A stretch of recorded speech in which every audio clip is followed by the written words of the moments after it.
ಅಧಿಕಾರ ವಹಿಸಿಕೊಂಡ ಮೊದಲ ದಿನ ಮೊದಲ ಸುದ್ದಿಗೋಷ್ಠಿಯಲ್ಲಿ ರಾಜ್ಯದ ಜನತೆಗೆ ಡಿಕೆ ಶಿವಕುಮಾರ್ ಬಂಪರ್ ಘೋಷಣೆ ಮಾಡಿದ್ದಾರೆ.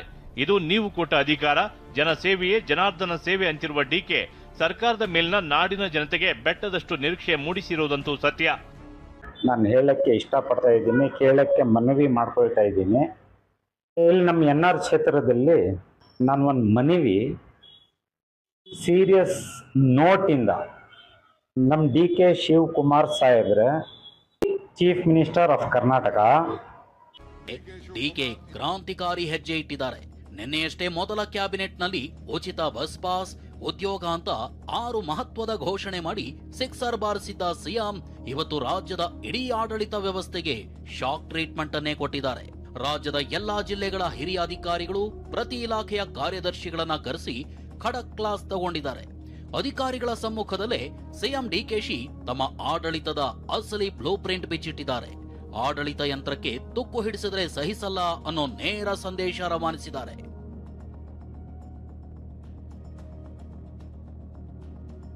ಇಪ್ಪತ್ತೈದು ದಿನಗಳ ಡೆಡ್ಲೈನ್, ಸರ್ಕಾರಕ್ಕೆ ಕೆಟ್ಟ ಹೆಸರು ತರದಂತೆ ವಾರ್ನ್.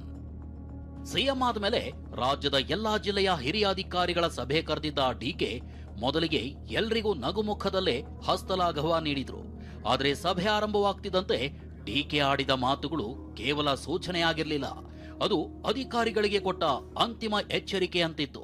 ನನಗೆ ಇತಿಹಾಸ ಓದೋಕ್ಕಿಷ್ಟ ಇಲ್ಲ, ಇತಿಹಾಸ ನಿರ್ಮಿಸಬೇಕು ಅಂತ ವಾರ್ನ್ ಮಾಡಿದ್ರು.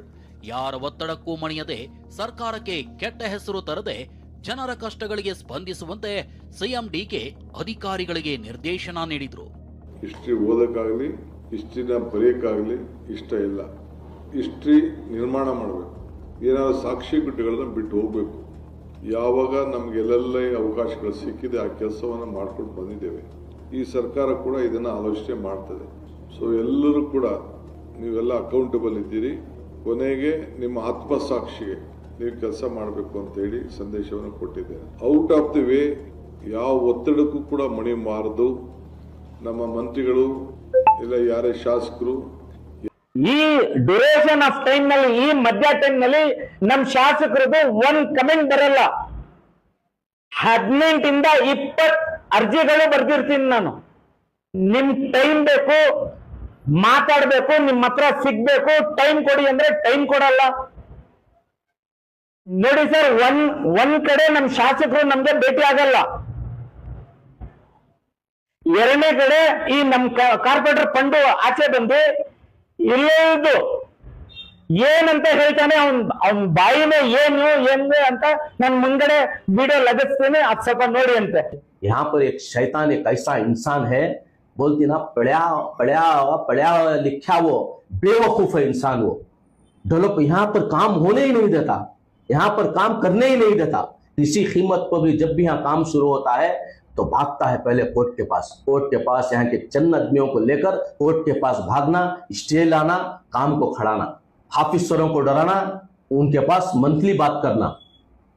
ऑफिसरों को बहुत ऑफिसरों को डराया है, वो बहुत ऑफिसरों को गुमराह किया है, फिराया है. ये बाखदा है, कैसा पढ़ते ऑफिसर डरता है. ಈ ಮಧ್ಯ ಇವಾಗ 21ರಿಂದ ಮೈಸೂರು ವಕ್ಫ್ ಬೋರ್ಡ್ಗೆ ನಾನು ನೋಡ್ತಾ ಇದ್ದೀನಿ. ಈ ವಕ್ಫ್ ಬೋರ್ಡ್ ನಲ್ಲಿ ಕೋಟಿ ಗಂಟ ಎಲ್ಲ ದಾಖಲೆ ಹೇಳ್ತಾರದು, ಬಡವ್ರ ಹಕ್ಕಿದು ಮಿಸ್ಯೂಸ್ ಆಫ್ ಪ್ರಾಪರ್ಟೀಸ್ ಮಾಡ್ಬಿಟ್ಟವ್ರೆ. ಕೋಟಿ mean sir, tens of hundreds of ಕೋಟೀಸ್.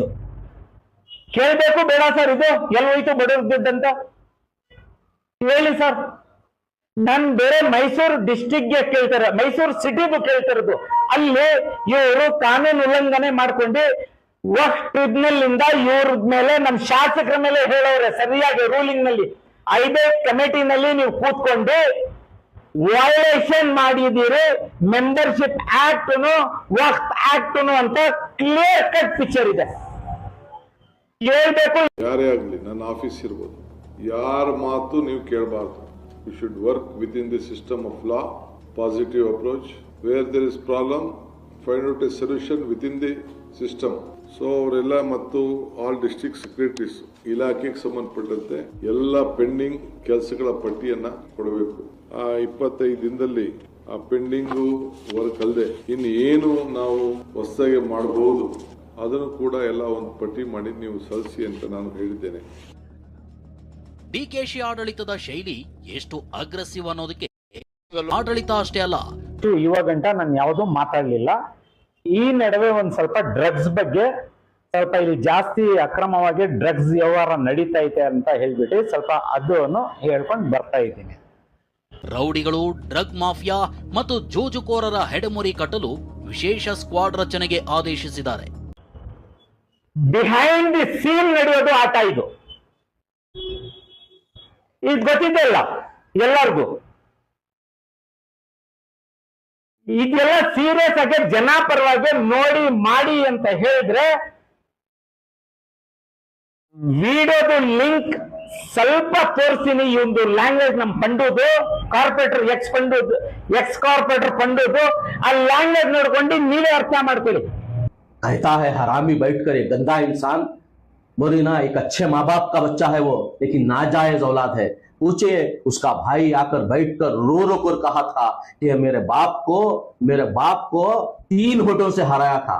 ऐसा गंदा इंसान है, ऐसा नाजायज औलाद है. लेकिन माँ बाप सही माँ बाप थे उनके, लेकिन उसका भाई खून के आंसू बैठकर रोया. पूरे हमारे गांव के अंदर पूरे बाखदा हमारी प्रॉपर्टी के अंदर हिस्सा पूछ रहा है. बाखदा हमारे साइडों को, हमारे घरों को, इतना गंदा है. काश उसकी मौत अगर से जाए तो पैसे जब तक उसका बोल रहे ना, उसका जनाजा पड़ा तो जब तक उसे 500 के कट्टे नहीं रखते उसका जनाजा नहीं उठा. इतना गंदा इंसान है. ನಮ್ ಬಗ್ಗೆ ಅಕಸ್ಮಾತ್ ನಾನು ಎಲ್ಲನ ಪರ್ಸನಲ್ ಇಶ್ಯೂ ಬಗ್ಗೆ ನಾನು ಎತ್ತಾ ಇದ್ರೆ ಸರ್ಕಾರದಿಂದ ಡಿಸ್ಟ್ರಿಕ್ಟ್ ಅಡ್ಮಿನಿಸ್ಟ್ರೇಷನ್ ಇಂದ ನನ್ನ ಮೇಲೆ ಏನೇನ್ ಮಾಡ್ಬೇಕು ಮಾಡಿಸ್ಬಿಟ್ಟು ಫಿಕ್ಸ್ ಮಾಡಿಸಿ. ಪಬ್ಲಿಕ್ ಇಂಟ್ರೆಸ್ಟ್ ಇಶ್ಯೂಗೆ ನಾವು ಕೇಳಿದ್ರೆ ಬಂದು ಏನಂತ ಬಂದು ಬಗಳವನೆ ನಮ್ ಪರ್ಸನಲ್ ಇಮೇಜ್ ಮೇಲೆ ಒಂದ್ ಸ್ವಲ್ಪ ಕ್ಲಿಕ್ ಹಾಕಿ ನಿಮ್ಗೆ ತೋರಿಸ್ತೀನಿ, ನೋಡ್ಕೊಳ್ಳಿ. हर बार तनवीर सेठ का नाम लेना, भड़काना, इंसानों को भड़काना, कैसे भी फसाद कराना, फितना कराना, ये इसका मकसद है. मैं डीसी साहब से मैं अपील करता हूं, कमिश्नर साहब से अपील करता हूं, ऐसे गंदे इंसान को उठाकर सबसे पहले जेल के अंदर डाले, वरना नहीं तो शांति नगर के अंदर ये कहीं ना कहीं कुछ ना कुछ एक अंगार लगाएगा. ये अमन है, सुकून है, चैन है, इत्मीनान है. अरे मुबीन मस्जिद का इलीगल है, अगर को करंट कट करा सो नाजायज है. ये गैर भाई नहीं करता, ये गैर भाई मस्जिद का इत्मीनान करता है. मस्जिद को देखा तो झुक हो जाता है, सजदा कर जाता है. ये गंदी नाली का कीड़ा हरामी मुबीन मस्जिद का करंट कराया सो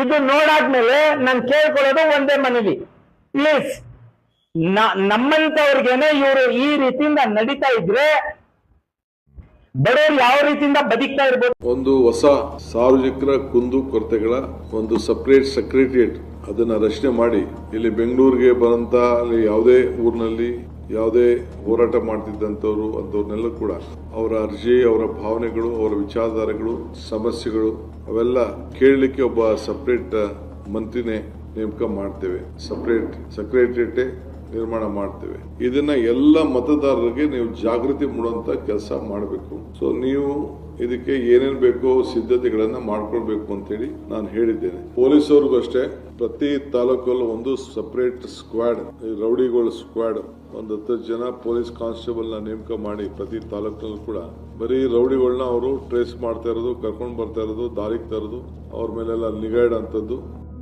ಆ ಜಿಲ್ಲೆಗೆ ಸಂಬಂಧಪಟ್ಟಂತೆ ಆ ಪ್ರಾಬ್ಲಮ್ಸ್ನ ನೀವೇ ಗುರುಸಿ what is within the financial ಸಿಸ್ಟಮಲ್ಲಿ ನಾವು ಮಿನಿಮಮ್ ಇದರಲ್ಲಿ ನಾವು ಮಾಡ್ಬೋದು, ಅದನ್ನು ಕೂಡ ಎಲ್ಲ ಒಂದು ಪಟ್ಟಿ ಮಾಡಿ ನೀವು ಸಲ್ಲಿಸಿ ಅಂತ ನಾನು ಹೇಳಿದ್ದೇನೆ.